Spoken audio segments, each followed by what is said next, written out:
ذوالقرنین 3 جگہ گئے، ایک جہاں پہ سورج غروب ہو رہا تھا، وہاں پہ ان کی ایک قوم سے ملاقات ہوئی، دوسرا ایک ایسی قوم کی طرف جس کو سن کے خلاف اللہ نے شیلٹر نہیں دیا تھا، سورہ کہف یاد ہے نا آپ کو؟ حدیث میں آتا ہے کہ جب سورج نکلتا تھا وہ قوم پانی کے اندر چلی جاتی تھی۔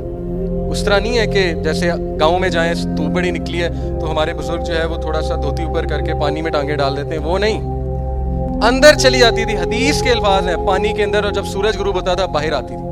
ذوالقرنین وہاں پہنچے تو اس قوم نے کہا کہ چلے جاؤ یہاں سے، انہوں نے کہا کیوں؟ اس قوم نے کہا کہ دیکھتے نہیں ہو یہ ڈھانچے پڑے ہوئے، سورج سے نہیں بچ سکے، سورج نے ان کے ڈھانچے بنا دی۔ دنیا میں کون سا سورج ڈھانچے بناتا ہے؟ اوکے، یہ ساری باتیں حدیث میں مینشنڈ ہیں، قرآن کی سورج ہیں، قرآن میں واقعات مینشنڈ ہیں۔ میں اس کا فرم بلیور ہوں، لیکن یہ قرآن حدیث نہیں ہے، میں بار بار ریپیٹ کر رہا ہوں، اس کو حتمی نہیں ماننا آپ نے، یہ میں آپ کو صرف ایک سوچ دے رہا ہوں کہ مسلمان کو سوچنا چاہیے، اوکے؟ اور اس سے میرے نزدیک اس سے عقیدے میں کوئی خرابی نہیں آ رہی، یہ میرا ویو ہے۔ تو ذوالقرنین میں یہ بلیو کرتا ہوں کہ انٹر ڈائمینشنل ٹریول انہوں نے کیا ہے، اور وہ جس قوم سے جا کے ملے ہیں وہ قوم کوئی اور مخلوق تھی۔ اور پھر جس طرح یاجوج ماجوج کو تیسری جگہ انہوں نے جا کے بند کیا ہے کاپر اور آئرن کے مکسچر سے، کیونکہ کاپر اور آئرن ہر فزکس کے بندے کو پتہ ہے، ٹرانسفارمر میں آئرن کور ہوتا ہے اور کاپر وائرنگ ہوتی ہے، جس کی وجہ سے کون سی انرجی پیدا ہوتی ہے؟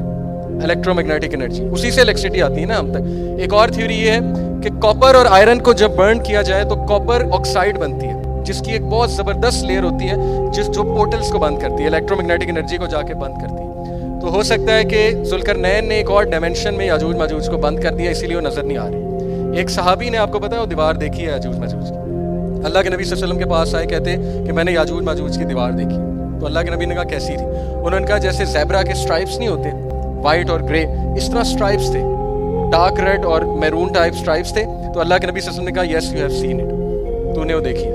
پھر ایک کیلف تھے، تفسیر ابن کثیر میں لکھا ہے، کسی اور تفسیر میں نہیں، ان کیلف کا نام میرے ذہن سے کیلف واقل غالباً، ان کی فوج 2 سال دیوار کو ڈھونڈتی رہی اور آخرکار وہاں پہنچ گئی۔ اور پھر انہوں نے بھی آ کے اسی طرح ایکسپلین کیا، اس کے سٹرائپس ہیں، اور اگلی بات کیا زبردست ایکسپلین کی کہ ابھی تک وہاں را مٹیریل موجود ہے اور پہرہ دار موجود ہے جو را مٹیریل کا پہرہ دے رہے ہیں۔ تو اس سے کیا مراد ہے؟ وہ ٹائم لیسنس کا زون ہے، یا وہ ایک اور زون ہے جہاں پہ ٹائم پاس نہیں ہو رہا ہے، کیونکہ وہاں پہ پہرہ دار ویسے کے ویسے موجود ہے، وہاں پہ را مٹیریل ویسے کا ویسا موجود ہے، فریش موجود ہے، اوکے؟ یہ ساری میری تھیوریز ہیں۔ تو میں یہ سمجھتا ہوں کہ قرآن نے بہت ایڈوانس باتیں کی ہوئی ہیں، لیکن انفارچونیٹلی ہماری وہاں تھنکنگ نہیں جا رہی، اوکے؟ ہم اس پہ غور نہیں کر رہے ہیں۔ اس کی بہت سی وجوہات ہیں، لیکن انسان کو اپنے عقیدے کی حفاظت کرنی چاہیے اور انسان کو سیف اوپینین رکھنا چاہیے، ٹھیک ہے؟ اس کا میں قائل ہوں۔ یہ جتنی میں نے آپ کو باتیں بتائی ہیں آپ کی کیوریوسٹی کے لیے بتائی ہیں کہ لک ایٹ دا قرآن میں کتنی ڈیپتھ ہے اگر ہم غور کریں۔